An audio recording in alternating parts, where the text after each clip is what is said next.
নমস্কার বন্ধুরা, আজকের রেসিপি চিট বাদাম বা বাদাম চিট যাই বলুন আপনারা। সীমাস স্মল কিচেন টিপসে আপনাদের সবাইকে স্বাগত জানাচ্ছি। আজ আমি মাত্র দুটি উপকরণের একদম দোকানের মতো বাদাম চিটের একটা রেসিপি নিয়ে আসছি। রেসিপিটি হয়তো আপনারা ছোটোবেলায়ও অনেক খেয়েছেন বা এখনও খান। খুবই সুস্বাদু একটা রেসিপি, যতবারই খাওয়া হয় ততবারই যেন খেতে ইচ্ছে করে। আসুন তাহলে রেসিপিটি দেখে নিই কীভাবে আমি চিট বাদাম বানিয়েছি। আমি এইখানে 1 কাপ বাদাম নিয়েছি, আর বাদামটা কাঁচা বাদাম। আপনারা ইচ্ছা করলে বেশি করে যদি বানান তাহলে বাদামের পরিমাণটা আর একটু বাড়িয়ে নিতে পারেন। বাদামগুলো একটু বেছে নেব। বাদাম অনেক সময় একটু পোকাও থাকে আর একটু নষ্টও থাকে। ওই পোকা আর নষ্ট বাদামগুলো একটু আলাদা করে নিতে হবে, তাহলে রেসিপিটা খেতে ভালো লাগবে। অনেক সময় ভিতরে পোকা থাকে, উপর থেকে বোঝাও যায় না। সেই সময় বাদামগুলো দিয়ে যদি বানানো হয় তাহলে রেসিপিটা খেতে মাঝে মধ্যে একটু খারাপ লাগবে, বাদামটা কামড় পড়লে। তাই বাদামগুলোকে একটু বেছে নিলাম। বাদামগুলোকে বেছে নিয়ে এখন আমি কড়াই বসিয়েছি। কড়াইতে আমি শুকনো খোলায় বাদামগুলোকে প্রথমে ভেজে নেব। এই রেসিপিটা বানাতে হলে এই ভাজার উপরেই কিন্তু বাদামের টেস্টটা আসবে। বাদামটা যত সুন্দর করে ভাজবেন, যত সুন্দর ক্রিস্পি হবে, ততটাই কিন্তু খেতে ভালো হবে। তাই বাদামগুলোকে একটু ধৈর্য ধরে সময় নিয়ে কিন্তু ভাজলে রেসিপিটা খেতে খুবই ভালো হয়।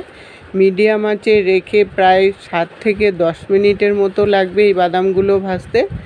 হাই হিটে দিয়ে বাদামগুলো কিন্তু একদমই ভাজবেন না, তাহলে উপরটা পুড়ে যাবে আর ভিতরটা কিন্তু ভাজাই হবে না আর ক্রিস্পিও হবে না। তখন খেতে কিন্তু একদমই ভালো লাগবে না চিটটা। তাই ধৈর্য ধরে একটু সময় নিয়ে বাদামগুলো ভাজতে হবে।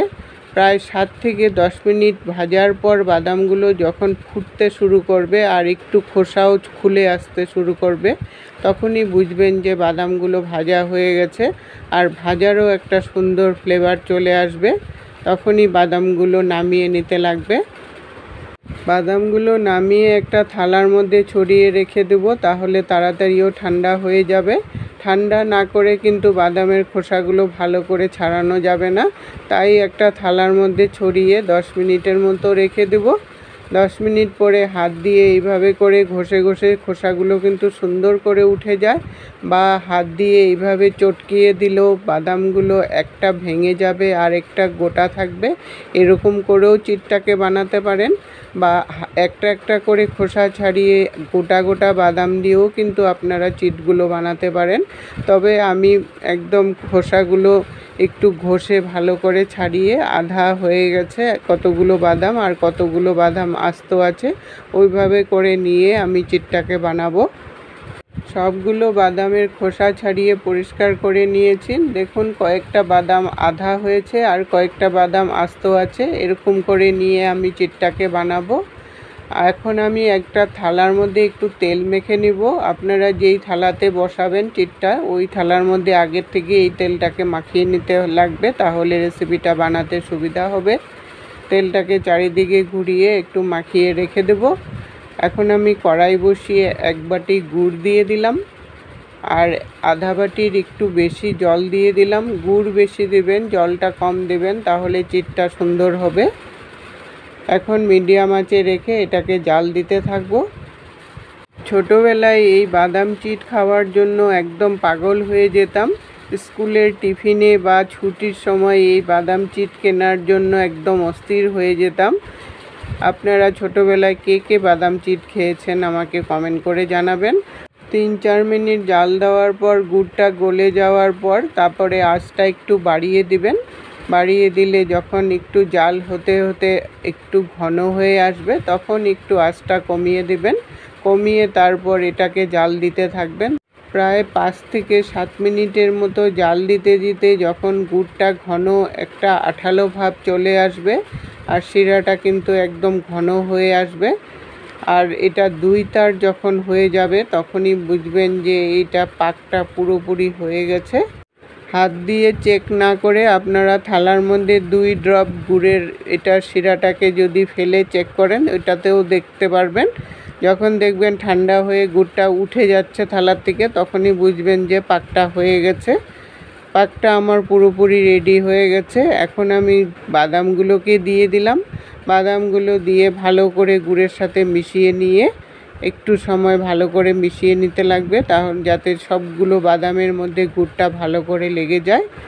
মিশিয়ে নিয়ে তারপর আমি থালার মধ্যে ঢেলে দিলাম, যেই থালাটায় তেল মেখে রেখেছিলাম। এই কাজটা কিন্তু একদম গরম থাকা অবস্থায় করতে লাগবে, না হলে কিন্তু চাক্কা হয়ে যাবে। থালার মধ্যে ঢেলে তারপর খন্তাটা দিয়ে চারদিকে একটু সমান করে দিব, যাতে সমানভাবে চারদিকে সুন্দর করে লেবেলটা হয়ে যায়। করে নিয়ে তারপর আমি একটু ঠান্ডা হওয়ার জন্য অপেক্ষা করব। প্রায় 5 থেকে 7 মিনিট পরে যখন পুরোপুরি এটা জমাট বেঁধে যাবে, তখন আমি চাকু দিয়ে উপর থেকে এটাকে পিস পিস করে কেটে দেব, তাহলে উঠাতে সুবিধা হবে। এই পিসগুলো অবশ্য আপনারা আপনাদের পছন্দ মতো ছোট বড়, যেরকম বরফিও যদি করতে চান বরফিও করে নিতে পারেন। আমি চৌকো শেপের একটা শেপ ওইভাবে করে পিস পিস করে কেটে নিলাম। কেটে নিয়ে আরও 10 থেকে 15 মিনিটের মতো আর এটা ঠান্ডা হতে দেব, তাহলে রেসিপিটা কিন্তু একদম শক্ত হয়ে যাবে, তখন উঠাতে সুবিধা হবে। প্রায় 15 মিনিট পরে আমি এটাকে এখন উঠিয়ে দেখাচ্ছি আপনাদেরকে কতটা সুন্দর হয়েছে। একদম পুরো পিসগুলো সুন্দর করে উঠে আসছে। এইভাবে করে উঠিয়ে রেখে আপনারা অনেক দিন রেখে খেতে পারবেন। রেসিপিটা কেমন লাগলো বন্ধুরা কমেন্ট করে জানাবেন। যদি ভালো লাগে লাইক দিয়ে সবার সাথে শেয়ার করে দিবেন। আজকের টিপস, বাদামে প্রচণ্ড পরিমাণে প্রোটিন থাকে, আপনারা রোজ বাদাম খাওয়ার চেষ্টা করবেন। এতক্ষণ সঙ্গে দেখে বহুমূল্য সময় দিয়ে আমার ভিডিওটা দেখার জন্য অসংখ্য ধন্যবাদ বন্ধুরা। আবার দেখা হবে নতুন রেসিপির সাথে। সুস্থ থাকুন, ভালো থাকুন।